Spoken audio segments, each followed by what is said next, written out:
Hey guys, it's Mike coming to you live from my beautiful backyard oasis here in sunny Dallas, Texas.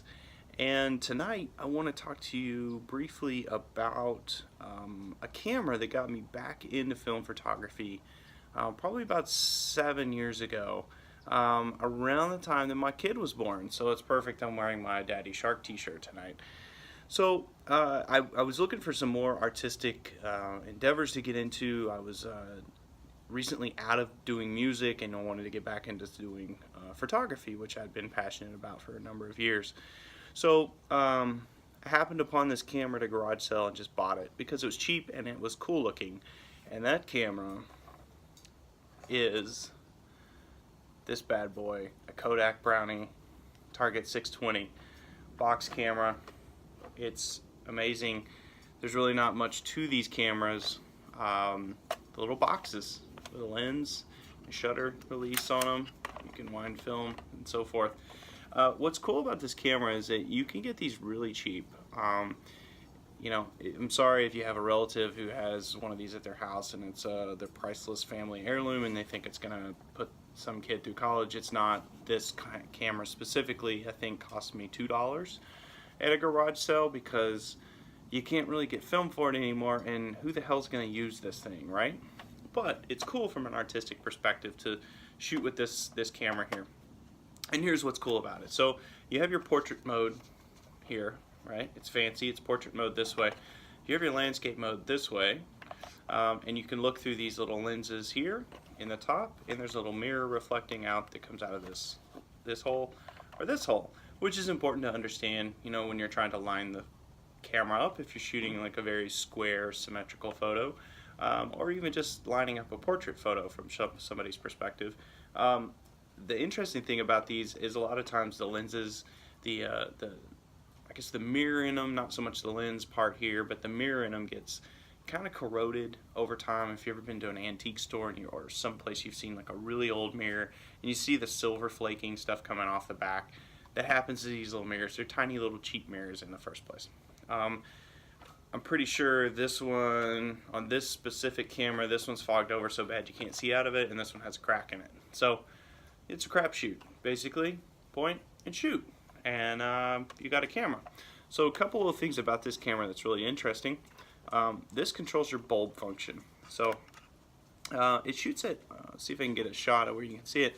It shoots at 1/100th of a second out of the box, but as the old cameras get old, those springs get a little old. Sometimes they don't function as the same way that they should, but you know, this is bulb.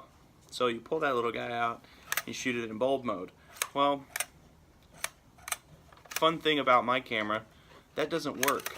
And in most of them I've ever picked up, this bulb function never works in them. So I don't. Plus, who the hell's going to shoot bulb with a tiny camera like this with no tripod stand? I mean, yeah, it's flat and you can set it on something, but good luck holding this down steady enough that you're not shaking all over the place when you let go of it and you jerk it all over the place. It's just not something you'd ever use on a film camera from this perspective. This aperture, so I believe this is f11 currently, when you shoot this way and you pull this little tab up, and if you can get it to stay up, which mine won't stay up, it shoots f16. So I don't even bother with it, right? It's $2. I'm not gonna mess with that. These things are pretty much made out of cardboard with some kind of like covering of some sort. They have a little red lens in the back.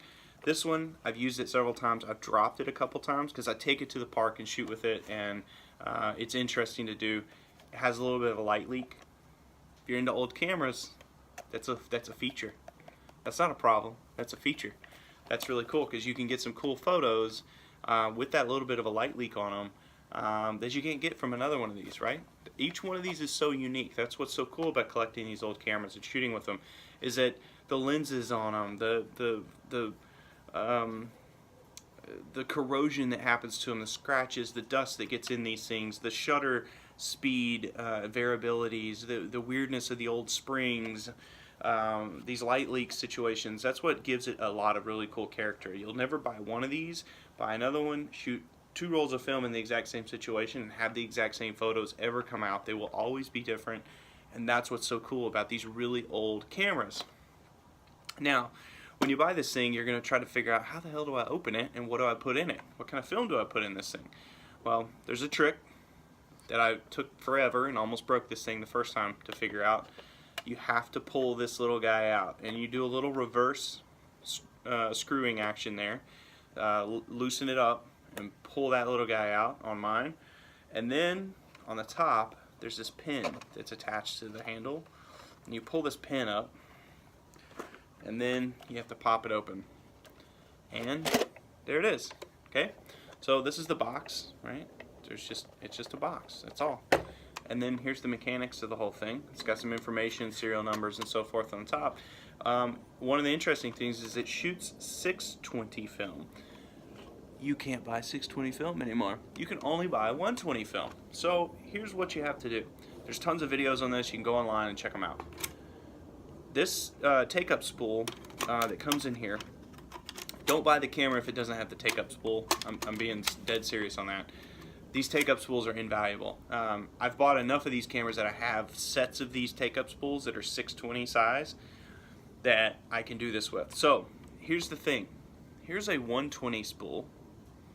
Okay, so this is off an old 120, and here's a 620.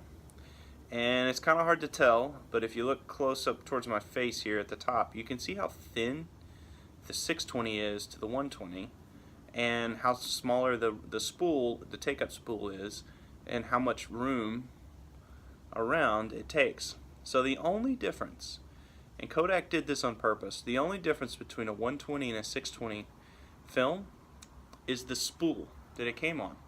I've not found any other differences, and the reason I say that is because what I do is I take a 120 roll of film and I roll it onto 620 spools in the dark. I got a bathroom upstairs that I use. I close all the things up. I put towels up around the edges of the door and tack things up, and so it's perfectly dark in there, and I could go in there and I can put 120 film on 620 spools. If you don't have time to buy all those spools, or if you can't buy multiple cameras, or you don't have multiple of the 620 spools, you can take these and you can go online. If you go to onto YouTube, you can find all kinds of cool, awesome, helpful places to find this. What they do is you just clip this little rim off. You see there's like a rim there. That's basically the extra of the 120, and you clip all that off with like a fingernail clippers, scissors, and then you sand it a little bit and so forth.